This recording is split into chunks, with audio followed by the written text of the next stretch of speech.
In today's video, I'll be talking about all the Squid Game challenges I see myself winning and how I'd win them, and the ones I have no business trying to attempt, starting off with... In this game, each player is presented with a mini envelope and the task at hand is to flip your opponent's envelope over. And as the entry level challenge in Squid Game, you get bitch slapped like a hooker if you fail, but get money to succeed. Now the question is, would I be able to win this? And the answer is yes, I would most definitely win this shit because I masturbate way too much for me not to have the arm strength to succeed in this. I'd be looking like that pregnant bitch who got it on the first try, have that sadistic fuck flabbergasted talking about some nandato. Oh shit, my bad. I forgot these niggas are Korean, not Shonen Jump Asian. The rules for this next game are simple. We got this big ass doll and she monitors the movements of the players. When she says green light, you move forward, and when she says red light, you stop. And if you're still moving when she says red light, you die. And I already know that y'all niggas think I'm gonna say the tactic that Ki-Hyun cooked up about moving in a straight line behind someone who's bigger than you. But no sir, not me. I have a genius foolproof plan, which is crawling. Yes, you heard me right. And here's my reasoning behind this tactic. When you're running on both feet, the moment it goes red light, you could easily lose balance, especially because you're scared and nervous. But when you're on all fours, that ain't an issue. Plus, if a nigga's on some bullshit like Thanos, they're not gonna be able to screw you over. And if a nigga were to grab my leg talking about some please help me, like that one guy in episode 1, the moment it goes green light, I'd kick his face in out of pure principle.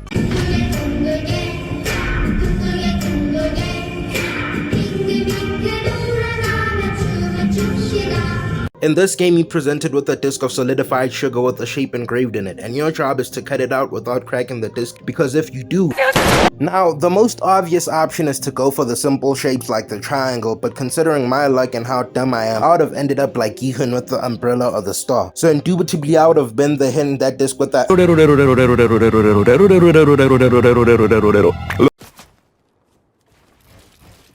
So with this challenge, a lot of people will think that this is a survival of the fittest situation, but no, you can be a bitch and still win. In season 1, Derekfdb literally gave us all the method when he told that nigga to go hide in a corner and not make noise. So it's that simple. I go hide in a corner or under the bed.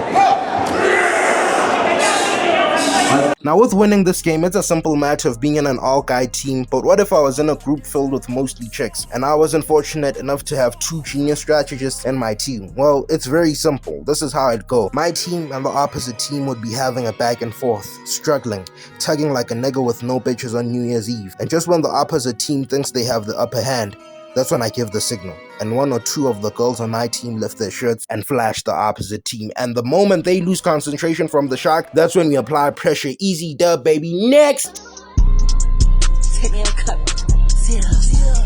In the 4th official game, players are handed marbles and told to come up with their own game, and from the looks of it, this game might be the first loss I get, because the outcomes of all the available games are up to chance. When it comes to the marble guessing game, my chances of winning are dependent on me guessing the number of my opponent's marbles right enough times that I'm able to narrow down the number of marbles left. But my opponent could easily do the same and I'm fucked. Me winning is all dependent on me being lucky and playing with someone I can take advantage of. In this game, players start off by picking a number, which is the order they'll play in. Once that's done, they'll have to cross this bridge, but choose their steps carefully, because some of these last steps are tempered while the others are normal. So if you step on the tempered, you're all good, but if you step on the normal one...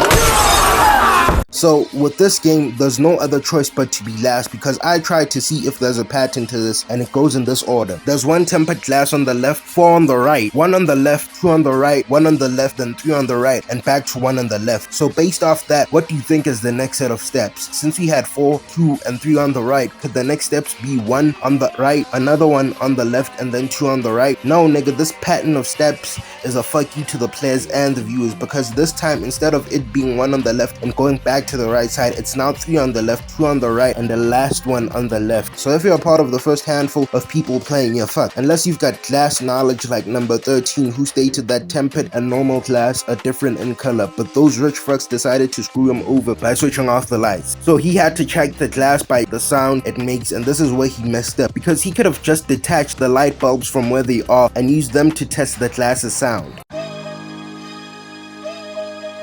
Now, the rules of the titular game go like this. The defense is inside the squid and they can move freely, while the offense is outside the squid and can only hop on one foot. The first objective of the offense is to force their way in and run across the middle of the squid so that they can now use both feet. Once that's done, the offense goes to the entrance of the squid and now has to go tap the top of the squid's head. Now, with that being taken note of, how would I approach dealing with this game? Well, it's very easy. Since I weigh 100 kilograms, So, damn! Who said that? Who said that? As I was saying, I weigh 100 kilograms, so whether I'm on the defense or the offense, I just brute force my way through this entire game. No one is getting past me, and no one is preventing me getting past. And before I wrap up the video, I just want to say the number 11 subplot was the most worthless shit in the entire season. Player 222 is hotter than player 67, so why isn't she getting the same hype the other girl got years back? And I think the boat guy might be the one who's collecting the organs, which is why he's trying to derail them from finding the island. With that being said and done, please like, subscribe. I'm trying to get to like 200 subscribers by the end of January. And also, sorry for the inconsistency for anyone who actually cares. I'm not even sure if like there's anyone watching this part of the video, but just in case there's still anybody watching, new video by the weekend, which will be a solo leveling episode 1 recap. From there on, like, there'll be just a bunch of videos jam-packed within this month. Consistency is going to be way up. It's going to be a solo leveling video. Right after that, it's going to be like a video on kids movie villains. Right after that, I'm going to be ranking Bleach movie villains. And then right after that, I'm going to be ranking Dragon Ball GT villains. It's just like a bunch of videos coming out this month. So please like, subscribe.